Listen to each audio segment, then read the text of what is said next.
Amazing Spider-Man number 73 preview. In the preview, Peter staggers into Kindred's mausoleum and is soon transported to what seems to be Paris. As he enters a mysterious door, the book switches focus to Kindred and Mary Jane Watson.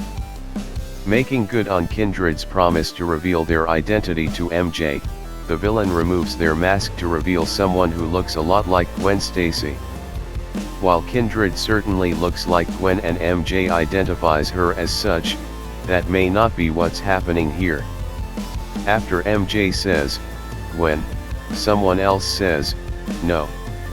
It's not totally clear from context who is speaking, as the writing style doesn't match what's typically used for Kindred, and seems to be part of a transition to elsewhere in the story. That being said, having a character off-page refute a revelation in this way isn't an uncommon writing technique. If Kindred isn't the original Gwen, and there's a good chance she isn't, there are a few potential options. While there are likely still some Gwen clones floating around the Marvel Universe, Sarah Stacy Gwen's daughter with Norman Osborn is one possible candidate. That character has a close connection to Paris and was affected adversely by Norman's goblin formula, which could explain her altered mental state. Still, when Kindred removed his mask in front of Peter, he looked identical to Harry. As such, Kindred's true identity may be neither Harry nor Gwen, but someone capable of looking like both. Marvel's X-Men Inferno first look and details. Marvel has revealed a first look image and details for its upcoming X-Men event series Inferno. As teased by the current creative head of the X-Men comics books, Jonathan Hickman, Inferno will be a pivotal story event that builds upon the X-Men universe reboot that started in 2019 with House of X and Powers of X event series. A high-stakes mutant drama, Inferno will provide the startling payoff to long-running plotlines including Mystique's quest to be reunited with Destiny, startling shakeups to the Quiet Council, and the looming threat of Nimrod, Marvel said in an official press release. Alliances will be broken, secrets will be revealed, and the once bright future of mutant kind will be endangered like never before. Official synopsis for Inferno number 1. There will be an island, not the first, but the last. Destiny's foreboding words have stuck with Mystique and fans since the very beginning of the Age of Krakow. Now, a day of reckoning is upon mutant-kin's leaders, and the shocking payoff to seeds planted in House of X and Powers of X arrives in mastermind writer Jonathan Hickman's brand new X-Men series, Inferno. Promises were made and broken. The rulers of Krakow have been playing a dangerous game with a dangerous woman, and they are about to see how badly that can burn them. Having been denied her wishes yet again, Mystique is ready to follow through on her promise to burn the nation of Krakow to the ground. Mutant-kin's bright future is threatened like never before as Hickman brings his game-changing plans to a head.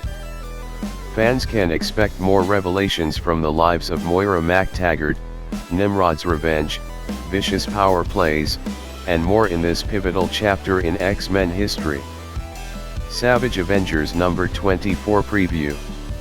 It takes a lot to get the Avengers and the X-Men on the same page. They've feuded for decades, and right now we're in the middle of an investigation on the death of an Avenger by one of mutant-kin's top figures in the trial of Magneto. But an exception will be made for Kulan Gath.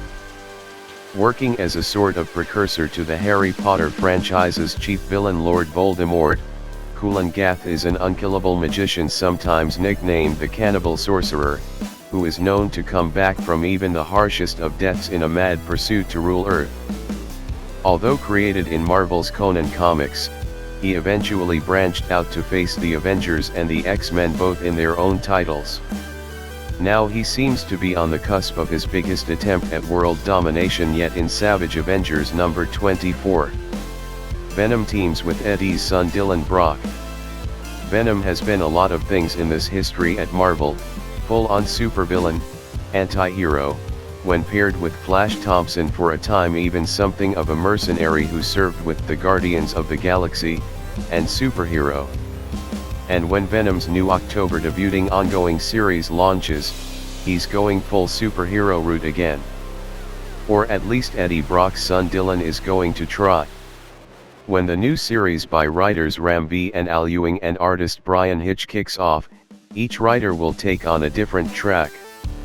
Al Ewing will follow Eddie in space following his ascension as the new King in Black following the crossover event of that name, and Ram V will follow Dylan on Earth as he tries to control the symbiote to become a superhero. In December's Venom number 3, Dylan's personal life suffers in his early days as a burgeoning superhero as learns that Venom symbiote isn't a pliable pet as he first thought.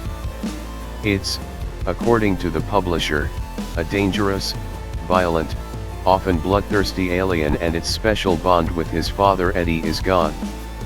When I knew I was going to be writing Dylan's story about his time as Venom, I pitched it as a story told through the eyes of a boy on a road trip wearing his father's jacket, learning a thing or two about where his father picked up his scars and scuff marks along the way, Ram V said.